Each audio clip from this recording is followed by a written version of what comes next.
नमस्कार, देश दुनिया में आपका स्वागत है और मैं हूं आपके साथ लोकेश चगवानी। सिंगापुर के सत्तारूढ़ पीपल्स एक्शन पार्टी ने शुक्रवार के आम चुनाव में जीत हासिल की है और इसमें विपक्षी वर्कर्स पार्टी ने रिकॉर्ड 10 सीटें जीती। रिपोर्ट के अनुसार पीएपी ने अगली सरकार का गठन किया, जिसमें 93 सीटों में से लगभग 90% सीटों पर जीत हासिल की। सत्तारूढ़ पार्टी ने 93 सीटों में से लगभग 90% सीटों पर जीत हासिल की। पीएपी को 61.24% वोट मिले। पार्टी को 2015 के चुनावों में 69.9% वोट मिले थे। उधर पार्टी ने अगली सरकार के गठन की तैयारी शुरू कर दी है। आपको बता दें, कोरोना महामारी के कारण सिंगापुर में मतदान की अवधि 2 घंटे बढ़ा दी गई थी। कोरोना महामारी के प्रकोप के बीच मतदाताओं के मध्य शारीरिक दूरी के नियमों का पालन किया गया। मतदान केंद्रों पर लोगों को शारीरिक दूरी के नियमों का पालन करते देखा गया।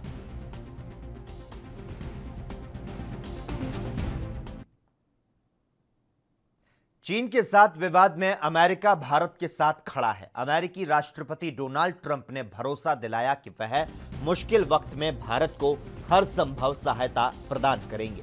पिछले कुछ समय में जिस तरह से अमेरिका चीन की घेराबंदी कर रहा है, उससे यह भरोसा सही प्रतीत होता नजर आ रहा है। लेकिन अमेरिका के पूर्व राष्ट्रीय सुरक्षा सलाहकार जॉन बोल्टन का कुछ और ही सोचना है। जॉन बोल्टन का कहना है कि अगर भारत और चीन के बीच तनाव बढ़ता है तो मुझे नहीं लगता कि डोनाल्ड ट्रंप भारत के समर्थन में आगे आएंगे। बोल्टन ने कहा, मैं नहीं जानता कि नवंबर के चुनाव के बाद ट्रंप क्या करेंगे, लेकिन अगर वह सत्ता में वापस आते हैं तो उइगर मुस्लिमों पर अत्याचार और हांगकांग को लेकर चीन का विरोध नहीं करेंगे। इसके उलट वह चीन से बड़ी ट्रेड डील करेंगे। इसीलिए अगर भारत और चीन के बीच तनाव बढ़ता है तो मुझे नहीं लगता कि डोनाल्ड ट्रंप भारत के साथ खड़े होंगे।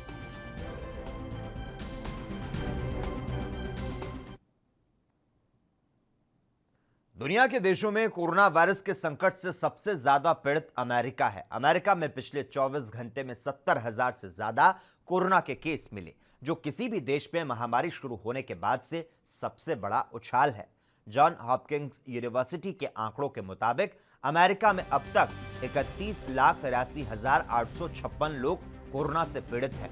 जॉन हॉपकिंस यूनिवर्सिटी के आंकड़े बताते हैं कि दुनिया भर में अब तक जानलेवा कोरोना वायरस से 1,24,61,962 लोग संक्रमित हुए हैं।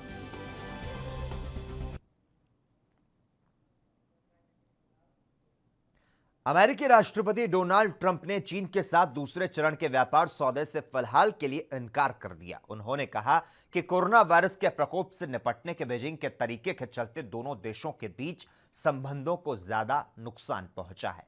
ट्रंप ने व्यापार समझौतों के बारे में पूछे जाने पर कहा कि चीन के साथ संबंध बुरी तरह से प्रभावित हुए। मैं अभी इसके बारे में नहीं सोच रहा। आपको बता दें, साल की शुरुआत में ट्रंप प्रशासन ने चीन के साथ गहन बातचीत के बाद पहले चरण का बड़ा व्यापार सौदा किया, लेकिन कोरोना वायरस के प्रकोप के बाद से वाशिंगटन और बीजिंग के बीच संबंधों में लगातार खटास आती गई, जिसके चलते राष्ट्रपति ट्रंप कोविड-19 वैश्विक महामारी से निपटने के एशियाई महाशक्ति के तरीके पर सवाल उठाते रहे हैं।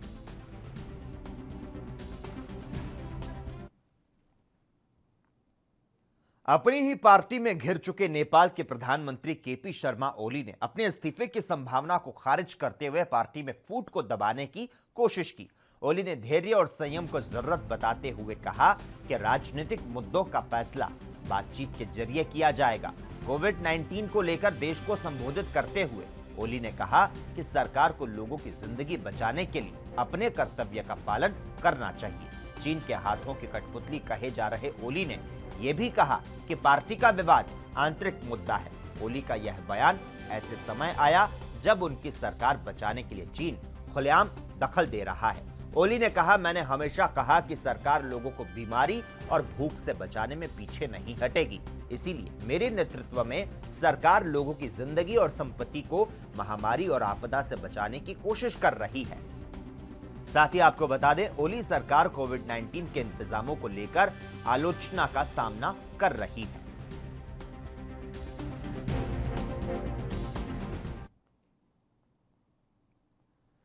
नेपाल में बारिश और बाढ़ ने भारी तबाही मचाई हुई है। यहां बारिश के चलते भूस्खलन ने कई लोगों की जान ले ली। अधिकारियों ने शनिवार को कहा कि भारी बारिश से बाढ़ और भूस्खलन की वजह से कम 23 लोग मारे गए और पश्चिमी नेपाल में हजारों लोग घायल हो गए। जिला प्रशासन ज्ञाननाथ ढकाल ने कहा कि राजधानी काठमांडू के उत्तर पश्चिम में 200 किलोमीटर उत्तर प्रदेश में 9 लोग मारे गए और 30 से ज्यादा लोग लापता हो गए।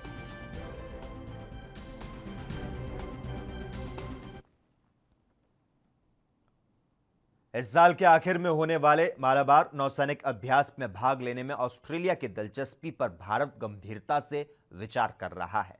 मामले की जानकारी रखने वाले लोगों ने यह जानकारी दी। अगर भारत ऑस्ट्रेलिया को अभ्यास में शामिल करने का फैसला लेता है तो वह उस चतुर्भुज गठबंधन का हिस्सा होगा जिसकी स्थापना हिंद प्रशांत क्षेत्र में शांति और स्थायित्व कायम करने में और चीन के प्रभाव को कम करने के उद्देश्य से की गई थी। नवंबर 2017 में भारत, अमेरिका, जापान और ऑस्ट्रेलिया ने दीर्घकाल से लंबित चतुर्भुज गठबंधन को आकार दिया था।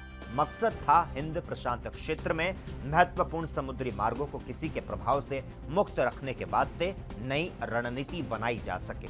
मामले की जानकारी रखने वाले लोगों के अनुसार मालाबार नौसैनिक अभ्यास में भाग लेने के प्रति ऑस्ट्रेलिया की दिलचस्पी पर भारत गंभीरता से विचार कर रहा है और अगले कुछ सप्ताह में इस पर निर्णय लिया जा सकता है। इस नौसैनिक अभ्यास में भारत के साथ जापान, ऑस्ट्रेलिया और अमेरिका की नौसेना हिस्सा लेगी।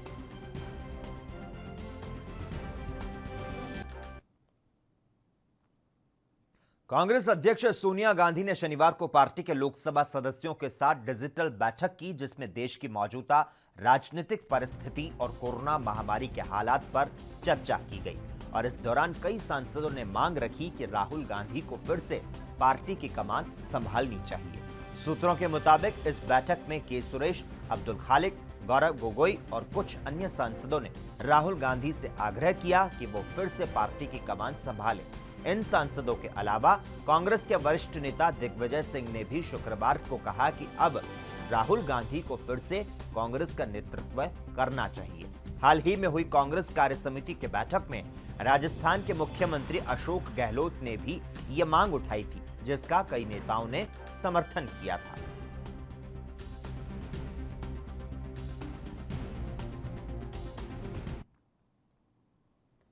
केंद्रीय मंत्री नितिन गडकरी ने वीडियो कॉन्फ्रेंसिंग के जरिए आईआईएम शिलांग की ओर से आयोजित सिंपोजियम का उद्घाटन किया। इस दौरान उन्होंने कहा, योग विज्ञान आयुर्विज्ञान के लिए अब दुनिया भारत की ओर देख रही है।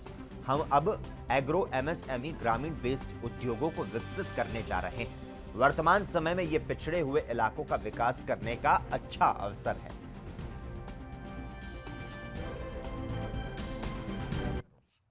So my suggestion is there is a huge possibility, particularly development of industry, agro MSME, forest MSME in the rural agriculture and tribal sector. In Ayurveda, Yoga Vigyan, already the world is looking for India. So now the way in which we are now going to develop our agro MSMEs, rural industries, forest-based industries, it can be a great opportunity for development for the backward area. Vikas Dubey encounter मामले की जांच करवाने की बात कहते हुए अन्य मसलों पर कांग्रेस नेता हुसैन दलवाई ने अपनी प्रतिक्रिया जाहिर की। क्या कुछ कहा उन्होंने, आइए आपको सुनाते हैं। बिल्कुल जांच इसकी होनी चाहिए। इस तरह से एनकाउंटर करना गलत है। ऐसा है 2019 को रिपब्लिक डे के वक्त योगी जी ऐसा भाषण में कहे कि 3000 लोगों को हम एनकाउंटर किया है और उसकी बड़ी तारीफ वहाँ के चीफ सेक्रेटरी ने की और सारे लोगों को कहा कि इसका प्रचार करो। यानी ये सरासर खून करने की बात है, सरासर ये फैसिस्ट राज है ऐसा लगता है। इस तरह से कानून हाथ में लेना बिल्कुल गैर है। ऐसा है कि वो पकड़ा गया था, दुबे पकड़ा गया था, पकड़ा जाने के बाद उसको मारने की क्या ज़रूरत थी? और मारा गया है, वो कोई एक्सीडेंट वगैरह नहीं हुआ। सारे एनकाउंटर के वक्त इस तरह की मोटर उल्टी होती है, फिर वो भागता है, फिर वो इसकी पिस्तौल खींचता है और मारता है। ये सब ड्रामा है, उसमें कुछ तथ्य नहीं है। गौ हत्या करना गलत बात है। इसके बारे में बहुत जगह कानून है और महाराष्ट्र में तो 1978 से शायद वो कानून है। गौ आपके मालूमात के लिए बताता हूँ, वो अभी इसकी कुर्बानी का ये आ रहा है, बकरी ईद के वक्त कुर्बानी किए जाते हैं। मुसलमान कोई बकरी के गाय की कुर्बानी नहीं देता। गौ हत्या करना बिल्कुल गलत बात है। ऐसा हमारे जो धर्मगुरु हैं वो भी ये बात रखते हैं। महात्मा गांधी की और उनकी बहस हो गई थी और उस वक्त महात्मा गांधी ने कहा कि गाय को हिंदू समाज गौ माता समझता है, तो उसकी हत्या न करेंगे तो अच्छा। तो उस दिन से और ये हमारे उलमा लोगों ने सब मान्य किया। उलमा लोग हमेशा बकरी ईद के वक्त उनका बयान आता है कि इस तरह की कोई ये नहीं करना, तो वो ठीक है। लेकिन गौ वंश हत्या ये जो बात है बिल्कुल गलत बात है। हर बात आप कानून से करेंगे तो गलत बात है। जहाँ तक गौ हत्या की बात है वो गौ हत्या बंद होनी चाहिए। विकास दुबे एनकाउंटर मामले पर पूरे देश भर से प्रतिक्रियाएं सामने आ रही है और इस मामले पर सियासत भी गर्म है। और इस बीच ईडी के पूर्व निदेशक करनाल सिंह इस मसले पर कैसे क्या कुछ देखते हैं, आइए आपको जानते हैं। जो एनफोर्समेंट डायरेक्टरेट केस इन्वेस्टिगेट करता है वो मनी लॉन्ड्रिंग का है। एंड मनी लॉन्ड्रिंग का मतलब है कि जितनी प्रॉपर्टी किसी ने बनाई है, चाहे वो आदमी हो या ना हो, प्रॉपर्टी है। इसलिए जो प्रॉपर्टी बनाई गई है, जहाँ भी वो प्रॉपर्टी है, वो सारी अटैच हो सकती है। दूसरे, उस आदमी को मनी लॉन्ड्रिंग करने में, उन प्रॉपर्टी को इन्वेस्ट करने में बहुत लोगों ने सहायता की होगी या उस क्राइम को के प्रोसीड्स और लोगों के पास भी गए होंगे।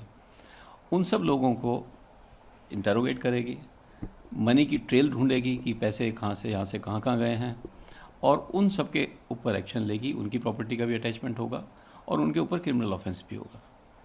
तो ये क्या पावर है इन्फोर्समेंट डायरेक्टरेट को कि वो सो मोटो ले और केस को अपने ताबे में रखकर जांच शुरू कर दे? जी, अगर कोई प्रोसीड्स ऑफ क्राइम हुआ है जिसकी लिस्ट पूरी जो PMLA एक्ट है उसके 3 शेड्यूल हैं उसके पीछे, उन शेड्यूल में 29 एक्ट्स मेंशन हैं, करीब 159 सेक्शंस हैं उन एक्ट्स के।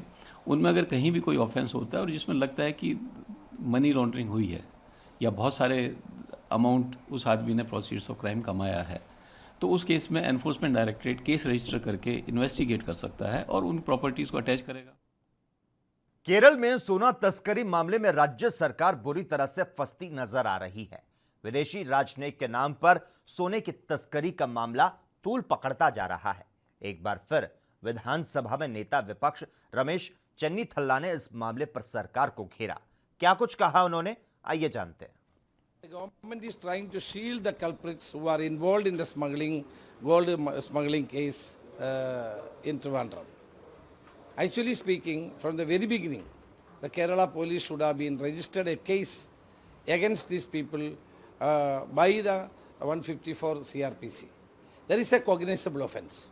I don't understand why the government and the police has not able to register a case against these culprits, so that for last 1 week the customs department is searching the lady who is involved in this dubious game. But these people, but they had not registered a case so that they couldn't trace this lady for last 1 week. This is surprising. How can the state government do like this? So we are asking for a CBI inquiry along with the NIA inquiry, so that the Chief Minister's office corruption and involvement will also revealed. Kerala में सोना तस्करी मामले पर BJP नेता Tom वड़क्कन ने अपनी प्रतिक्रिया जाहिर करते हुए क्या कुछ कहा, आइए सुनते हैं। Ports of Cochin, Trivandrum and Calicut, 500 kgs of gold was confiscated. If 500 kgs was confiscated, can you guess how much must have passed through? It could even touch 3,000 kg. Under the circumstances, the CMO has a lot of questions to answer.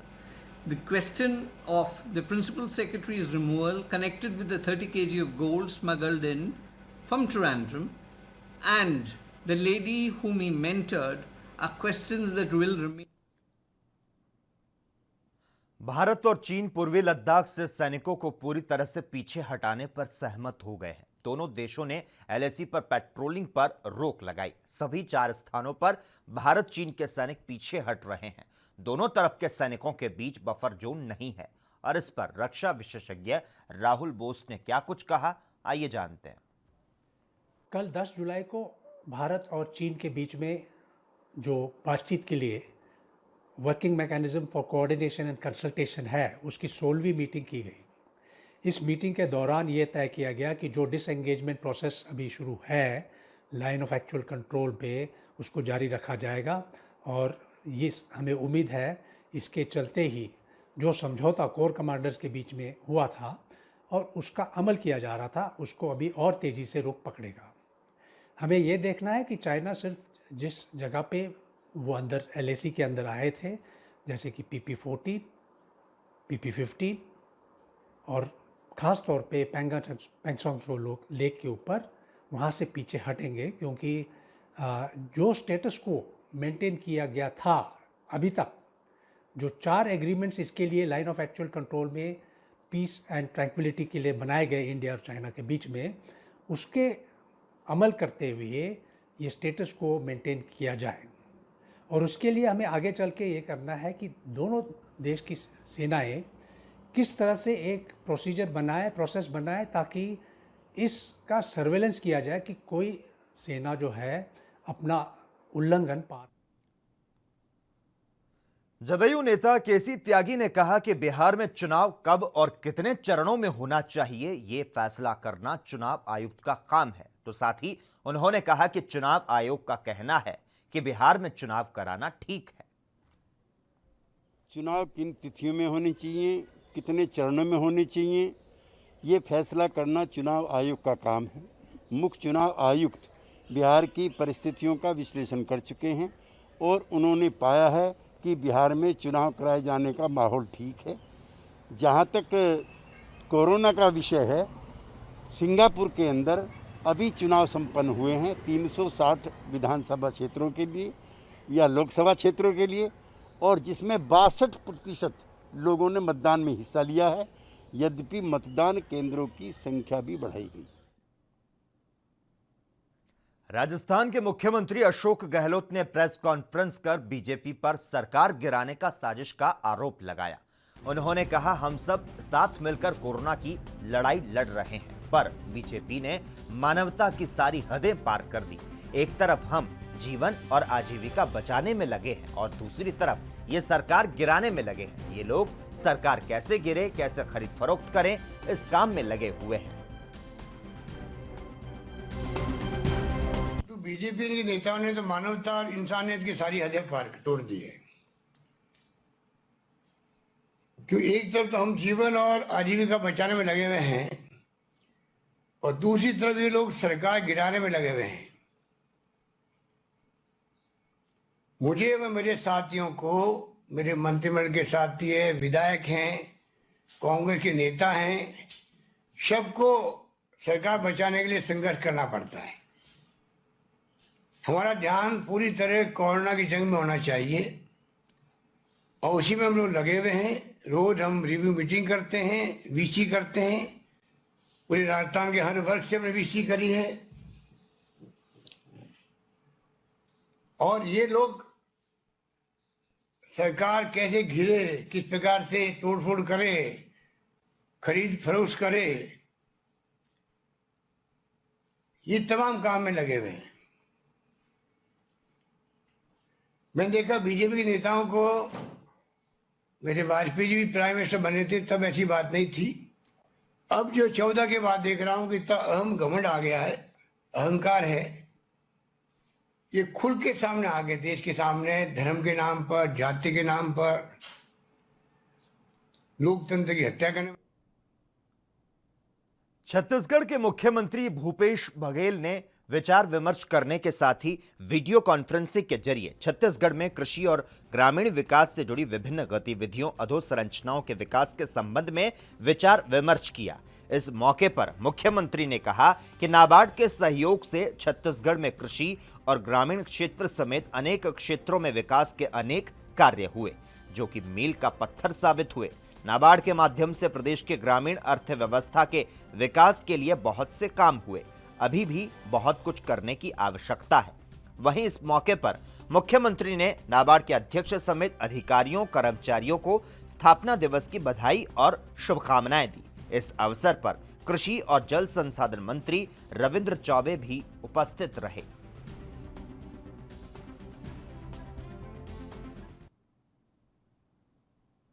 Rajasthan में सरकार गिराने के आरोपों पर पलटवार करने समेत अन्य मुद्दों पर बोलते हुए बीजेपी के राष्ट्रीय प्रवक्ता गोपाल कृष्ण अग्रवाल ने क्या कुछ कहा, आइए सुनते हैं। They are not giving space to their own party people. People are completely disenchanted by their leadership. State leadership is also failing, and the central leadership is completely devoid of any vision or direction. Therefore, people are trying to jump the sinking ship. We have nothing to do. We are a big party. If anybody wants to come, we are open for them. We are not trying any break of any party. Sir, RBI governor ने 7th SBI banking economic conclave को address करते हुए कहा है कि Covid अब तक का वर्स्ट हेल्थ इकोनॉमिक क्राइसिस है जो 100 साल में किसी वर्ल्ड ने देखा है। इससे अनप्रेसिडेंटेड नेगेटिव कॉन्सिक्वेंसेस हुए हैं, चाहे वो जॉब्स को लेकर हो, वैल्यू चेन्स को लेकर हो, आउटपुट को लेकर हो या पर्सनल वेलबींग को भी लेकर हो। उन्होंने ये भी कहा है कि ये सबसे बड़ा टेस्ट भी है हमारे सिस्टम के रोबस्टनेस का और हमारी रेजिलियंस का कि कितना हम इकोनॉमिक फाइनेंशियल सिस्टम को अपने रोबस्ट रख पाते हैं। मुझे लगता है कि आरबीआई गवर्नर का आज का स्टेटमेंट बहुत ही अच्छा है और उसको हम लोगों को फाइनेंशियल इंस्टीट्यूशंस को पर्टिकुलरली बैंक्स को बड़े ध्यान से सुनना चाहिए, समझना चाहिए और इम्प्लीमेंट करना चाहिए।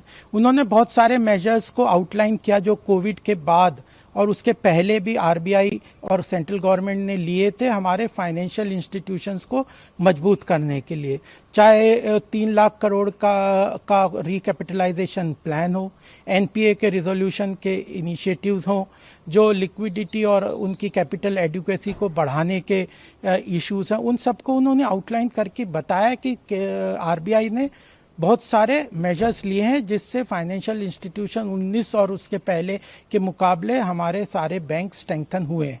लेकिन कोविड क्राइसिस अपने आप में बहुत विशद क्राइसिस है। ग्लोबली ऐसी कोई क्राइसिस कभी आज तक हुई नहीं है। तो जो हमारे सिस्टम्स हैं उसको बैंकिंग को बहुत रोबस्ट करना पड़ेगा।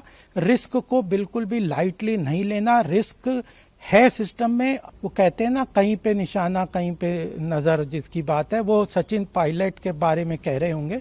उनकी इंटरनल डिसहार्मनी इतनी ज़्यादा है कांग्रेस की कि अगर आप देखें, इतिहास को देखें कि इलेक्शन के पहले राहुल गांधी जी ने सचिन पायलट को चीफ मिनिस्टरशिप का कहीं ना कहीं प्रॉमिस किया था और इलेक्शन के बाद अशोक गहलोत जी मैनिपुलेट करके वहाँ के चीफ मिनिस्टर बन गए। तो उनके अंदर डिसहार्मनी है, इनकोहेरेंस है, लीडरशिप में विजन नहीं है और वह उसकी किसी और के ऊपर ब्लेम करने की कोशिश कर रहे हैं। उन्हें अपने विधायकों की आकांक्षाओं को और देश प्रदेश के लोगों की आकांक्षाओं की चिंता करनी चाहिए। ऐसी कोई बात नहीं है। अगर आप, उन्होंने मध्य प्रदेश की बात की, मध्य प्रदेश में किसकी गलती थी? कमलनाथ सरकार ने किसानों के ऋण माफ़ी को 10 दिन के अंदर प्रॉमिस किया था इलेक्शन के पहले। 1 साल होने आया और कुछ भी नहीं उसमें किया। तो अपने इलेक्शन प्रॉमिसेस को ये पूरा नहीं करते। के प्रदेश के लीडरशिप और एमएलएस को समझ आ रहा है कि वो सिंकिंग शिप है, डूबती हुआ जहाज है कांग्रेस पूरी तरह, तो वो लोग उससे जंप कर। और इसी के साथ ही देश दुनिया में इतना ही, लेकिन तमाम अहम खबरों के लिए लगातार आप जुड़े रहिए और देखते रहिए ANB न्यूज़।